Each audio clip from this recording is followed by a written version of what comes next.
Good morning, everyone. It's Cindy from Shenandoah Papercraft.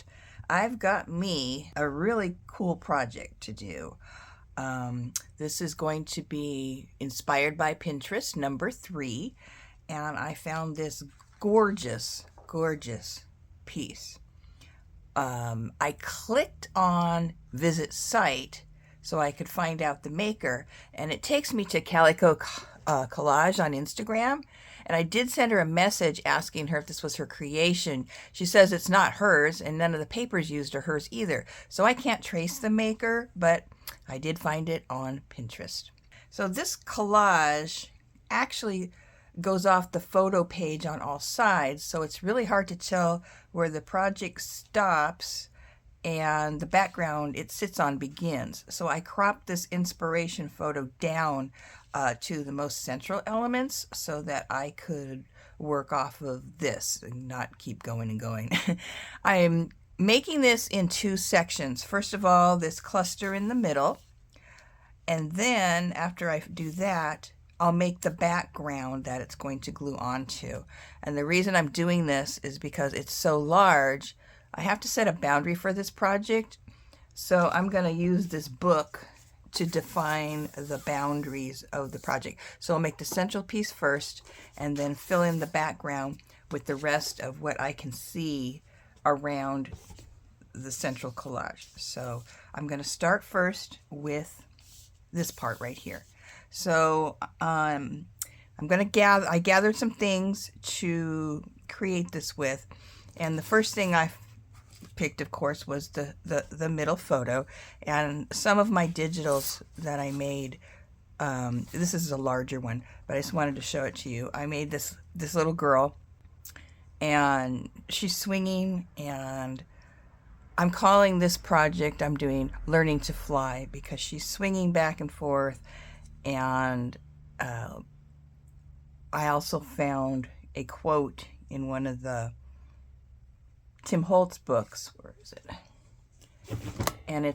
And it was Learning to Fly, so that fit perfectly. And it's also one of my favorite Tom Petty songs about learning to lift yourself up, and when you reach the heights, yes, you're going to take a tumble, but it's a learning process. So learning to fly and then coming down is hard, but you get up and you spread your wings and you fly again and you try and try some more. This is too big, so I did shrink it down to wallet sized. And here I cut one out. So for the central piece, obviously I'm going to move this over a little bit. It's going to be based on this little girl.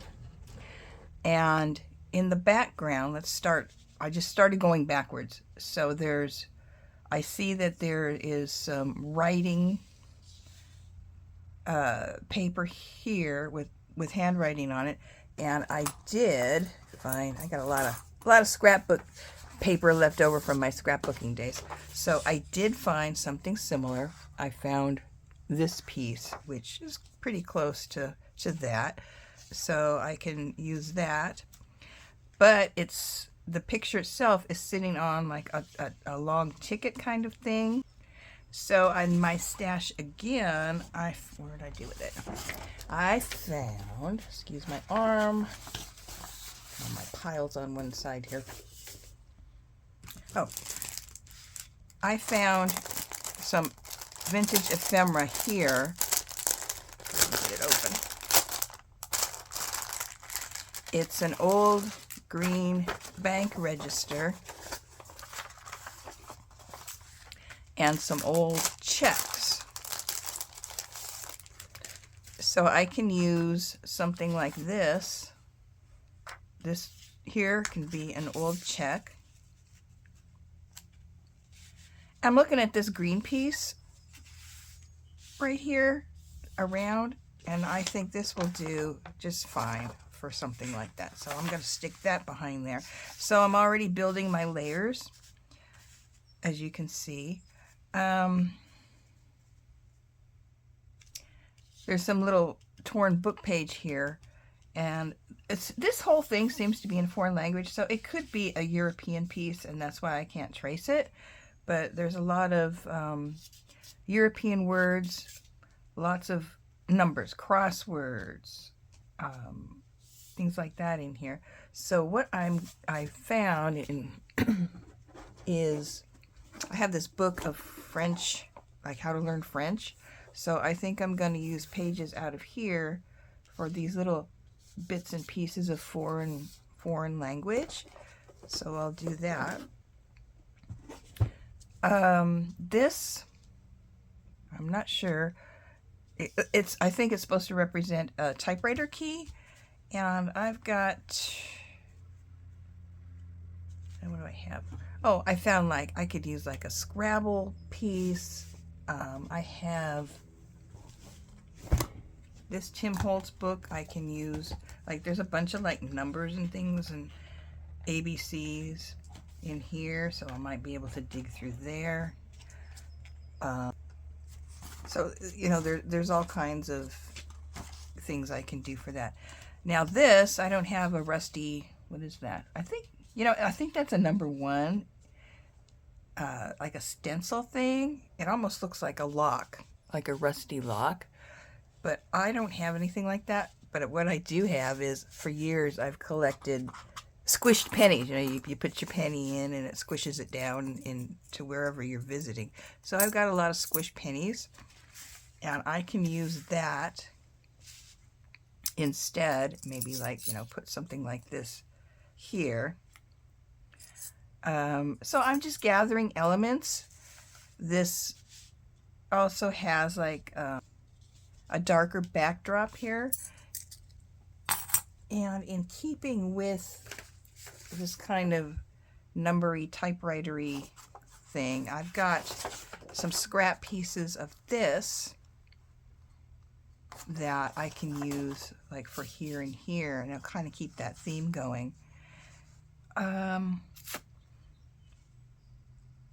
can hand sew some rough circles. They're not going to be perfect like this because my hands are not in sewing condition, but I'll give it a shot.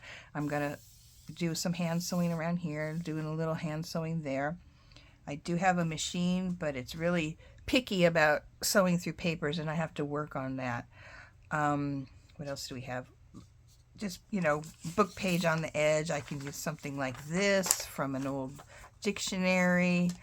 I just have all kinds of little scrap pieces we can use for this. The crossword puzzles, well, that's easy.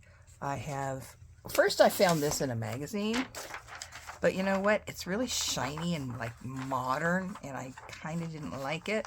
So I went to the Dollar Tree and I bought, I went to the Dollar Tree and I bought a couple of these crossword puzzle books, and look at that. Those are perfect because they're kind of printed on not the best paper. It's kind of like newsprinty, so it's already got some, it's not white, it's just more, you know, newsprint color, and I can always distress it a little bit. So I've got that size, and then I've got this size, but then I thought, that's awful big, so I think I'm going to skip this one and use this size. Put this on the floor. So I'll go through here and pull one of these kind of puzzles. And then, oh, this is interesting.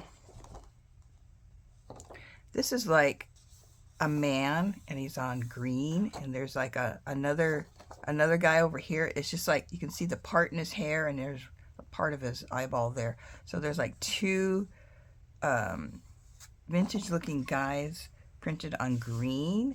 So I was fooling around with my computer, and I found, I don't like this guy as a close-up, but this guy,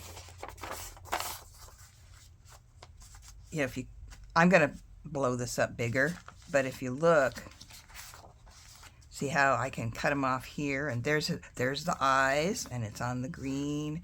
So this blown up would probably work.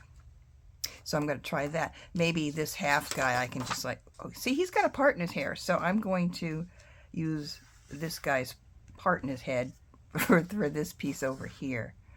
So I've got my elements, and what I'm going to do is work on the central piece, and it's going to take me a little bit, probably a day, because the hand sewing. So I'm gonna do that central part first. So I'll be back with you. I'm gonna pause the video here, and then I'll just add on to it to show you what I've come up with. So I'll see you in a few minutes.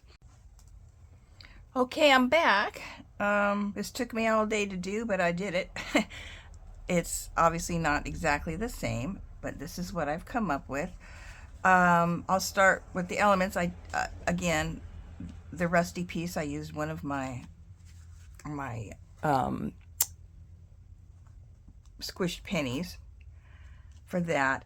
For this piece, I actually cut a letter from this and put it on. It's a nickel. That is on a nickel, but it gave it some presence, and it gave us this nice little nickel edge around it, and it made a pop. I did messy sewing around. Here's my green background, my writing background. I put some foreign words on the side here. I did cut the check down a little bit because it was way too long, and the proportions were getting too far off. And I used that same paper for the darkness here and here. And I put book page behind here and here. So that is the central piece. So that's pretty close, I think. What do you think? So now I'm going to try and do the background. So I'm going to put it on this book. So that's going to be my boundaries. And then, so I've got all this space around here I can work with to come up with the same kind of a background as this. So I showed you the pieces I found for the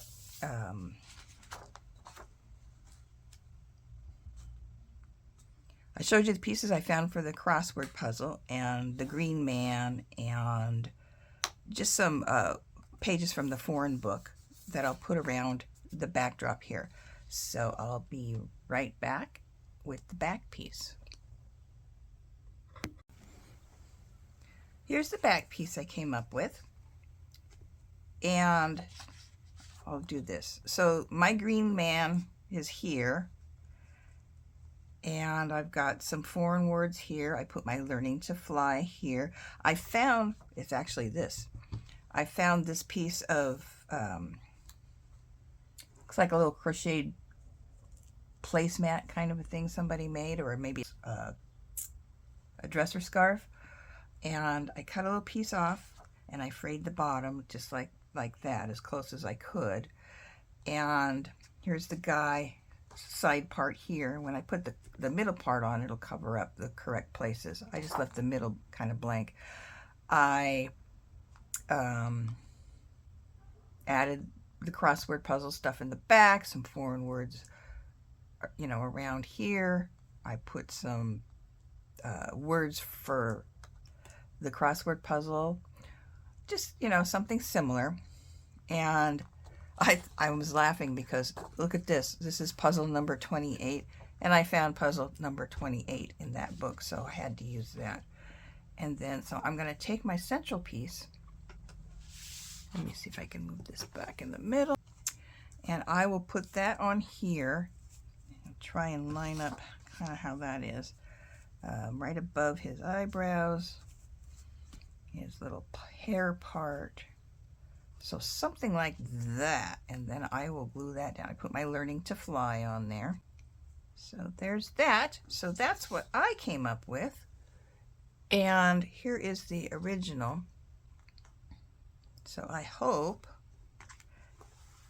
that I did that justice. It was sure fun to make. It can be, you know, a journal topper. It can be, I was thinking that would look kind of cool in one of those paper bag journals.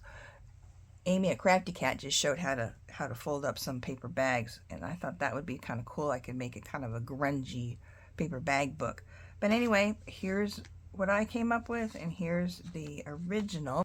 And I hope that looks okay. And thanks for watching. I'll come back soon with another project.